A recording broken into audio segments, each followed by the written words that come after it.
হরতাল অবরোধেও রাস্তায় থাকে, নেই বেশি ভাড়া নেয়ার অভিযোগ। তবুও গণপরিবহনে যাত্রী ভোগান্তির বিকল্প হতে পারছে না বিআরটিসি বাস। টিকিট যদি 1 ঘন্টা পরে 1 ঘন্টা পরে তারা টাইমলি আসতে পারে না, আবার গাড়ি চেঞ্জ করে উঠায় দেবে, গাড়ি যেতে পারবে না, পরে গাড়িতে আপনারা চলে যাবেন। সবচেয়ে বড় কারণ বেসরকারি গণপরিবহনের তুলনায় এর পরিমাণ খুবই নগণ্য। 1% গাড়ি শুধু আমার আছে, তো এদের সংখ্যার সমান হওয়া গাড়ি চালানোর মতো ক্যাপাসিটি বিআরটিসির তো নাই। অথচ গত 5 বছরে বিআরটিসির বহরে যোগ হয়েছে 960টি বাস।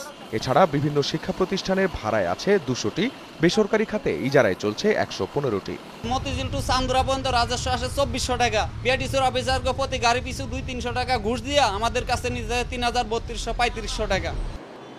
গত 1 বছরে বিকল হয়েছে কোরিয়া থেকে কেনা 45টি এবং ভারত থেকে কেনা 30টি দোতলা আর্টিকুলেটেড ও এসি বাস।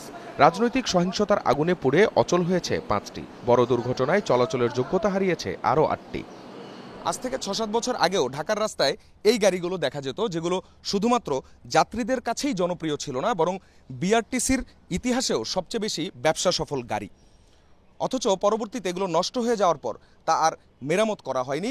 2 ধাপে চীন থেকে একতলা এবং আর্টিকুলেটেড বাস নামানো হয়, যেগুলো এখন রাস্তা, যাত্রী, এমনকি বিআরটিসির জন্য বিস্ফোরা হয়ে দাঁড়িয়েছে। ছোট্ট একটা যন্ত্রের জন্য গাড়ি বন্ধ হয়েছে, এই যন্ত্র রিপ্লেস না হওয়া পর্যন্ত এটা চলবে না। আবার আরেকটা গাড়ি যখন আরেকটা খারাপ হয়ে গেল, তখন কি করলো, ওইখান থেকে খুলে আবার এটার মধ্যে লাগাই দিল। লাগায় এক পর্যায়ে গাড়িগুলো আস্তে আস্তে ফেস আউট হয়ে গেল। আমি বেসরকারি মালিকের মধ্যে ইচ্ছা করে কালকে অকশনে দিয়ে বিক্রি করতে পারি না। সংস্থাটির সীমাবদ্ধতারও শেষ নেই। আয়ের চেয়ে খরচ বেশি। আয়ের অর্ধেকটাই চলে যায় কর্মীদের বেতনে। জানা গেল বেসরকারি মালিক সমিতিকেও চাঁদা দিয়ে চলে সরকারি এ পরিবহন।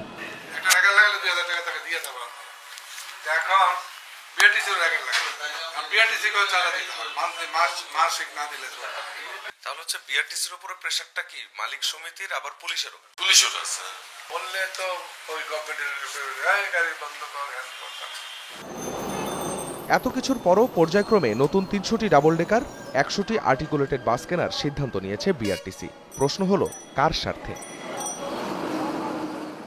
আখলাকুস সাফা, যমুনা নিউজ, ঢাকা।